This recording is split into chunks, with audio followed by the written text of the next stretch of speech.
বন্ধুরা, আশা করি আপনারা সবাই ভালো আছেন। আজকের ভিডিওতে আমরা অত্যন্ত ইন্টারেস্টিং একটা টপিক নিয়ে আলোচনা করব। তো আপনারা চ্যানেলকে সাবস্ক্রাইব করে সাথে থাকবেন। তো আজকের টপিকটা হচ্ছে অর্কা। তো বন্ধুরা, আসুন আমরা সবাই মিলে ভিডিওটা দেখি। অর্কা বা কিলার হুইল হলো সমুদ্রের মধ্যে সবচেয়ে শক্তিশালী এবং বুদ্ধিমান প্রাণী। অনেকে এটাকে তিমি মনে করে। আসলে এটা কিন্তু তিমি নয়, বরং ডলফিন পরিবারের সবচেয়ে বড় সদস্য। এরা কিন্তু স্তন্যপায়ী প্রাণী। মাছের মতো এদের ফুলকা না থাকায় এরা পানির উপরে বেশিরভাগ সময় থাকে। পানির নিচে যদিও যায়, কিন্তু তারা পানির নিচে বেশি সময় থাকতে পারে না। শ্বাস প্রশ্বাস নেওয়ার জন্য তারা পানির উপরে আসতেই হয়। অর্কা বা কিলার হুইল এর সায়েন্টিফিক নাম হচ্ছে অর্সিনাস অর্কা। এক একটা পূর্ণাঙ্গ অর্কার দৈর্ঘ্য হচ্ছে 6 মিটার থেকে 9 মিটার পর্যন্ত। ওজন প্রায় 3 থেকে 6 টন এবং এদের রং সাদা এবং কালো, অত্যন্ত সুন্দর রং। সামনে এটা যখন আসে শুধুই দেখতে ইচ্ছে করে।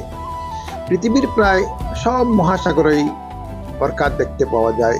বিশেষ করে ঠান্ডা জলে এরা বেশি সময় থাকে। ঠান্ডা জলে এরা বাস করতে ভালো পায়। এরা অত্যন্ত বুদ্ধিমান এবং দলবদ্ধভাবে বাস করে। এরা নিজেদের মধ্যে শব্দ ব্যবহার করে যোগাযোগ করে এবং শিকার খুঁজে বের করে। এদেরকে কিলার হুইল এই জন্যই বলা হয় যে তার কারণ হলো তারা সব সময় বড় বড় মাছ শিকার করে, যেমন হাঙ্গর, তারপরে শিল, তিমি পর্যন্ত এরা শিকার করতে পারে। বড় বড় তিমিও এদেরকে ভয় পায়। যখন তারা শিকার করে, দলবদ্ধভাবে শিকার করে, তাদের সামনে তিমিও যদি পড়ে যায়, কিন্তু তার যাওয়া মুশকিল হয়ে পড়ে, তারা তিমিকেই শিকার করে হত্যা করে। তো বন্ধুরা, এরা হচ্ছে অত্যন্ত বুদ্ধিমান এবং শক্তিশালী। তারা শিকার করতে ভালোবাসে এবং দলবদ্ধভাবে যেখানে যায় তারা দলবদ্ধভাবে থাকে। তাদেরকে অন্য কেউ আক্রমণ করতে পারে না। তার কারণ হলো, যদি কেউ আক্রমণ করতে চায়, সঙ্গে সঙ্গে তারা সেটাকে আক্রমণ করে হত্যা করে। তো এখানে দেখতে পাচ্ছেন দলবদ্ধভাবে কি সুন্দরে তাদের একটা অংশ জলের উপরে বাসে তারা বেশে বেড়াচ্ছে।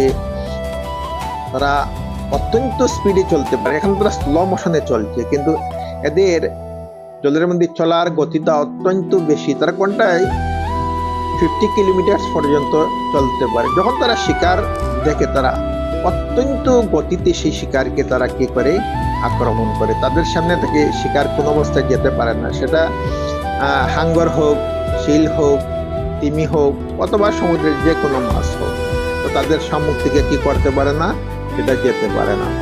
তো সমুদ্রের মধ্যে অত্যন্ত বুদ্ধিমান এরা।